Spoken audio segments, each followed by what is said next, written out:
नमस्कार साथियों, जैसे आप स्क्रीन पे देख पा रहे होंगे विज्ञान अध्याय 5 पदार्थों का पृथक्करण और हिंदी मीडियम NCERT ज्ञानपिलर कक्षा 6 विज्ञान का 5 अध्याय मैं लेके आ गया हूँ।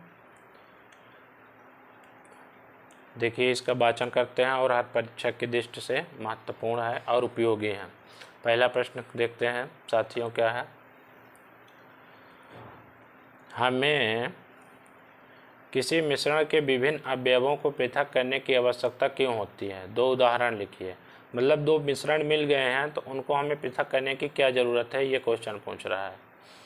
उत्तर है, उत्तर का वाचन करेंगे। किसी पदार्थों का उपयोग करने से पहले हमें उसमें से हानिकारक या गैर उपयोगी पदार्थों को अलग करना होता है जो इसके साथ मिश्रित हो सकते हैं। शुद्ध रूप से पदार्थ अवयव सुविधापूर्ण तरीके से प्रयोग किया जा सकता है। उदाहरण के लिए हम हस्त चयन विधि द्वारा गेहूं, चावल तथा दाल से गंदगी, पत्थर और भूसे के टुकड़े जैसे थोड़ी बड़ी अशुद्धियों को अलग करते हैं। अगला क्वेश्चन है, नहीं अगला उदाहरण है, सॉरी। चावल या दाल को पकाने से पहले आमतौर पर धोया जाता है। जब हम इनमें पानी डालते हैं तो धूल और मिट्टी जैसे अशुद्धियां अलग हो जाती हैं। ठीक है साथियों, पहला प्रश्न हुआ। अब दूसरा प्रश्न देखते हैं क्या है। दूसरा प्रश्न है निष्पावन, बहुत महत्वपूर्ण है। निष्पावन से क्या अभिप्राय है, यह कहाँ उपयोग किया जाता है, इसकी परिभाषा और उदाहरण दोनों जानेंगे साथ।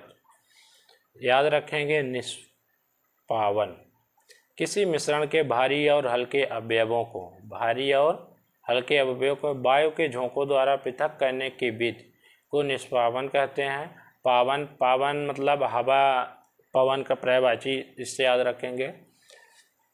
साधारणतः किसान इस विधि का उपयोग हल्के भूसे और भारी अन्न कणों को से पृथक करने के लिए कह देते हैं। ये ऑब्जेक्टिव टाइप में क्वेश्चन बन सकता है। भूसे और भारी अन्न कणों को पृथक करने की विधि को क्या कहते हैं? निष्पावन कहते हैं। ठीक है साथियों, अगला प्रश्न देखेंगे। प्रश्न नंबर 3, पकाने से पहले दालों के किसी नमूने से आप भूसे एवं धूल के कण कैसे पृथक करते हैं?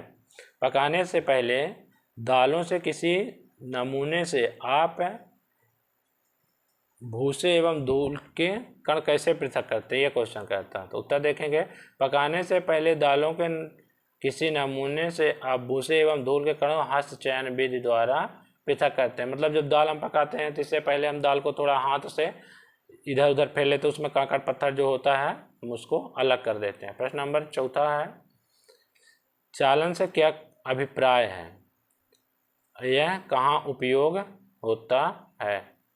देखेंगे चालन का उत्तर। चालन शब्द याद रखेंगे। उत्तर है अलग अलग आकारों के मिश्रण के घटकों को छानने की प्रक्रिया को चालन कहते हैं। छलनी समांतर आकारों वाले अवयवों को छेद से होकर गुजरने देती है, जबकि बड़ी अशुद्धियां छलनी में ही रह जाती हैं। आटा मिलों में आटा से अनाज के टूटे कणों को अलग करने के लिए इस विधि का प्रयोग किया जाता है। इसका उपयोग निर्माण स्थलों पर रेत और सीमेंट के मिश्रण से छोटी गांठों को अलग करने के लिए भी किया जाता है। चालन छात्रों याद रखेंगे कि चलनी से आशय है। ठीक है ना, चालन मतलब चलनी। जैसे अन्न कणों में जब आटा राइस मिलों में उत्तर कहता है कि बड़े कण आ जाते हैं उस फिल्टर से, तो उसको चाल लेते हैं। जैसे रोटी बनाने से पहले आटा चाल लेते हैं, वही चालन है। ठीक है ना। प्रश्न नंबर 5 देखेंगे क्या है। रेत और जल के मिश्रण से आप रेत तथा जल को कैसे पृथक करेंगे? रेत और जल दोनों मिल गया है तो उसको हम कैसे पृथक करेंगे, ये बताना है। देखते हैं उत्तर क्या कहता है। रेत और जल को उनके मिश्रण से अलग करने के लिए हम निम्नलिखित चरणों का पालन करते हैं। पहला करेंगे, कंटेनर में कुछ समय के लिए मिश्रण छोड़ दें जो कंटेनर होगा, कंटेनर को उसी स्थिति में हम स्थायी छोड़ देंगे। अगला स्टेप क्या उठाएंगे, कंटेनर के तल पर रेत जम जाती है, इसे अवसादन कहते हैं। अति महत्वपूर्ण शब्द है अवसादन, साथियों ध्यान दीजिएगा। अवसादन क्या होता है, जब हम कंटेनर में रेत और पानी को एक साथ छोड़ देते हैं ना, तो फिर क्या होता है, कंटेनर के तल पर रेत जम जाती है और पानी स्थायी हो जाता है, ठीक है ना, उसको अवसादन कहते हैं। अगला स्टेप क्या है, पानी को धीरे से एक दूसरे कंटेनर में डाल देते हैं, इसे निस्तारण कहते हैं। अवसादन के बाद हमेशा क्या होता है साथियों, निस्तारण। जब रेत नीचे बैठ जाएगी तो पानी हम दूसरे जगह निकाल सकते हैं, उसको क्या कहेंगे, निस्तारण कहेंगे। फिर अगला स्टेप क्या होगा, हम रेत के बारीक कणों को हटाने के लिए फिल्टर पेपर का उपयोग भी कर सकते हैं, जो निस्यंदन कहलाती है। जैसे कि क्या होता है, पानी हमारा गंदा है और रेत भी मिली हुई है, फिल्टर पेपर जैसे हम पानी पीने के लिए छलनी का उपयोग करते हैं, तो उसको क्या कहते हैं, फिल्टर पेपर कहते हैं। इस विधि को क्या कहेंगे, निस्यंदन कहते हैं। ठीक है साथियों, अगले पेज में चलते हैं और देखते हैं। प्रश्न नंबर आपका आ गया है 6 नंबर। 6 नंबर में क्या कह रहा है, प्रश्न का वाचन करेंगे। आटे और चीनी के मिश्रण से आप चीनी को पृथक करना संभव है, अगर हाँ तो आप इसे कैसे करेंगे। आटे और चीनी का मिश्रण हो गया है, मिल गया था, हम इसको कैसे करेंगे, या करना है तो हाँ या नहीं, करना है तो नहीं में जवाब देंगे। तो उत्तर कहता है हाँ, हम तो अलग कर सकते हैं, पर कैसे कर सकते हैं ये देखते हैं। किसी छलनी का प्रयोग करके चालन विधि के माध्यम से आटे के साथ मिश्रित चीनी को अलग किया जा सकता है। बहुत बढ़िया। अगला क्वेश्चन देखते हैं 7। पंकित जल से किसी नमूने से आप स्वच्छ जल कैसे प्राप्त। पंकित मतलब होता है कीचड़, जहाँ कलमल खिलता है। पंकित मतलब गंदा जल से कहता है आप स्वच्छ जल कैसे प्राप्त करेंगे। देखिए इसका वाचन करते हैं, ध्यान दीजिएगा।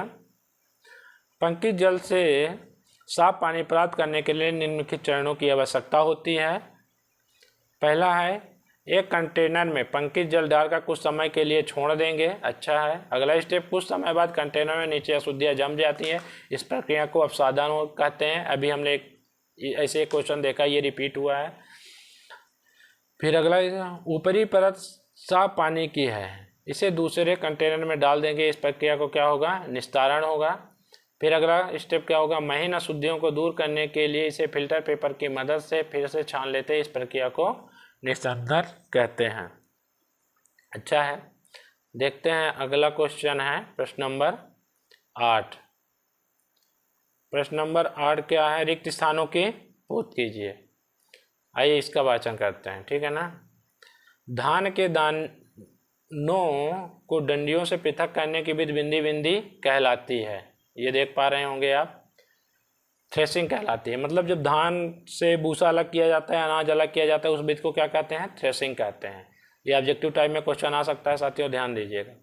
प्रश्न नंबर ग क्या है, किसी एक कपड़े पर दूध को उड़ेलते हैं तो मलाई उस पर रह जाती है, पृथक्करण की एक प्रक्रिया क्या कहलाती है, निस्यंदन कहलाती है। ठीक है, बहुत बढ़िया, अच्छा क्वेश्चन है। निस्यंदन शब्द याद रखिएगा, इंपॉर्टेंट है परीक्षा की दृष्टि से। मतलब दूध से जब साड़ी निकालते हैं तो साड़ी ऊपर रह जाती है, दूध नीचे चला जाता है, उसको क्या कहते हैं, विज्ञान की भाषा में निस्यंदन कहते हैं। प्रश्न नंबर ग देखेंगे साथियों, क्या है, समुद्र के जल से नमक बिंदी बिंदी प्रक्रिया द्वारा प्राप्त किया जाता है। हमें कहते हैं नमक समुद्र से प्राप्त होता है, पर किस प्रक्रिया द्वारा होता है, बाष्पन प्रक्रिया द्वारा होता है, ठीक है ना, ये ध्यान दीजिएगा।